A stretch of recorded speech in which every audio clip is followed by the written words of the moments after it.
મળો દાદીને. દાદીએ ખૂબ મહેનત અને પ્રેમથી પોતાના ઘરની પાછળ સુંદર કિચન ગાર્ડન બનાવ્યું છે. ટામેટા, મરચાં, ધાણા અને ફુદીનો આ બધું તેમણે પોતાના હાથે ઉગાડ્યું છે. આ બગીચો તો જાણે તેમનો જીવ છે. પણ થોડા દિવસ પહેલાં દાદીનું ઓપરેશન થયું હતું. ડૉક્ટરે તેમને ચાલવું, વધુ નમવું કે ભારે વસ્તુ ઉપાડવી નહીં એવી સલાહ આપી છે. હવે દાદી વ્હીલચેર પર છે અને બગીચો તેમની રાહ જોઈ રહ્યો છે. શું તમે દાદીને મદદ કરશો? આજ તો છે તમારી ચેલેન્જ.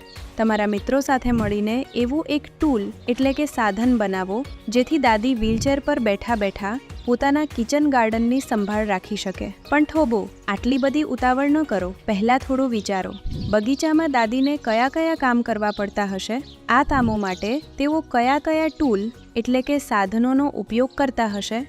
વ્હીલચેર પર બેઠા બેઠા તેમને કઈ કઈ મુશ્કેલીઓ પડતી હશે? હવે તમારા જૂથમાં ચર્ચા કરો. તમે કયું ટૂલ બનાવશો? તે દાદીને કઈ રીતે કામમાં આવી શકે છે? તમારું ટૂલ કેવું દેખાશે? તે કઈ વસ્તુઓમાંથી બનાવશો અને શા માટે? તમારા ટૂલનું ચિત્ર દોરો. હવે તમારું ટૂલ બનાવવાનો સમય છે.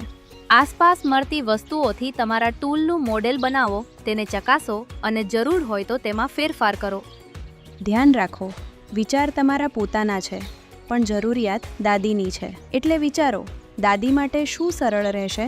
તેમની નજરે જુઓ અને ડિઝાઇન કરો. તમારા ટૂલના મોડલનો ફોટો લઈને અમારી સાથે શેર કરો. ધ્યાન રાખો કે ફોટામાં કોઈનો પણ ચહેરો આવવો ન જોઈએ, માત્ર તમારું ટૂલ. યાદ રાખો, આ ચેલેન્જનો કોઈ એક જ સાચો જવાબ નથી. તમારો વિચાર બીજાના વિચારથી સાવ અલગ હોઈ શકે છે. All the best.